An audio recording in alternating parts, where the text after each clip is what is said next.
मुजफ्फरपुर जिले के प्रमुख नदियों के जल स्तर में हो रही वृद्धि के बाद स्विच गेट पर विशेष नजर रखने के लिए नदी तटबंधों पर चौकीदारों को तैनात करने का निर्देश दिया गया है। एसडीओ पश्चिमी ब्रजेश कुमार ने बताया कि जिलाधिकारी सुब्रत कुमार सेन ने जल संसाधन विभाग को निर्देश देते हुए कहा है कि भारी बारिश की आशंका को लेकर नदियों का जल स्तर बढ़ेगा। नदियों के जल स्तर में वृद्धि के कारण बाढ़ जैसी समस्या उत्पन्न होगी। बाढ़ की आशंका को देखते हुए आपदा प्रबंधन विभाग बाढ़ नियंत्रण को लेकर साहेबगंज के 3, पारू के 4 और सरैया के 4 सहित अन्य स्विच गेट पर 24 घंटे के लिए चौकीदार की तैनाती रहेगी।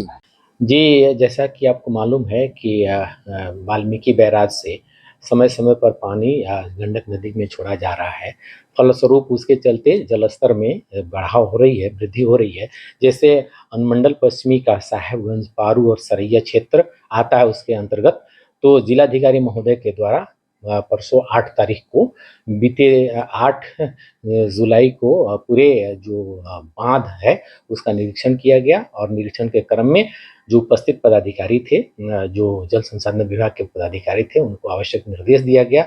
जल में सामान्य बढ़ोतरी हुई है, जो पानी वहाँ से छोड़ा गया था तो सामान्य बढ़ोतरी हुई है, कोई खतरा का कोई उसमें संभावना नहीं है। लेकिन आसन्न जो बाढ़ है उसको देखते हुए जिलाधिकारी महोदय द्वारा स्पष्ट निर्देश दिया गया है, वो सभी विभागों को जो एसओपी है उसके अकॉर्डिंग तैयारी करें और पूरा हमारा जो अमला है, जो जल संसाधन विभाग है या हमारा जिले का जो आपदा प्रबंधन विभाग है, पूरी तरह से तैयार है, सचेष्ट है। सारी तैयारियां पूरी कर ली गई हैं।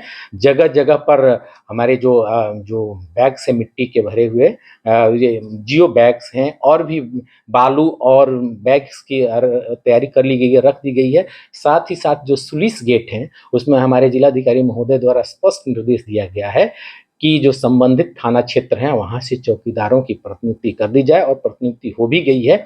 और यह भी स्पष्ट निर्देश दिया गया है कि जल संसाधन विभाग के जो उच्चस्थ पदाधिकारी हैं उनके निर्देश के बाद ही स्लुइस गेट को खोला जाएगा। तो इस प्रकार से पूरी तैयारियां मुकम्मल हैं और जो भी बाढ़ की जो आज संभावना है उसको देखते हुए जो एसओपी जो गाइडलाइन सरकार के द्वारा दिया गया है उसमें हम लोग पूरी तरह से तैयार हैं और इसका हम लोग बहुत बढ़िया से इसको मिटिगेट करेंगे। जो निचले इलाके हैं खासकर पारू और साहेबगंज के, वहाँ पे कई गाँव में भी धीरे धीरे जल में प्रवेश करें। जो निचले इलाके वहाँ अभी जो निरीक्षण किया गया था, अभी किसी भी ऐसे टोले या गांव में जल प्रवेश करने की कोई सूचना नहीं है, ठीक है। लेकिन पूर्व के वर्षों में देखा गया कि वहाँ पर अगर जल स्तर बढ़ता है तो वहाँ उस गांव में पानी जाती है। तो इसके लिए सारी तैयारियां कर ली गई हैं। संबंधित जो अंचल अधिकारी हैं उनको जो ऊंचे क्षेत्र हैं उसका चयन कर लिया गया उनके द्वारा। साथ ही साथ जो लोग बाढ़ से प्रभावित होते हैं उनको सूखा राहत जो होता है वो या जो शिविर लगा करके उनको भोजन देने का काम किया जाता है, उस सारी तैयारियां सारी जगह चिन्हित कर लिए गए हैं और मैन पावर भी चिन्हित कर लिया गया है। इसलिए कोई कठिनाई आगे नहीं होगी। जिलाधिकारी महोदय का स्पष्ट निर्देश है, उन्होंने बैठक में सभी संबंधित लोगों को जो एसओपी है उसके अनुसार उसका अनुपालन करने के लिए निर्देशित किया है।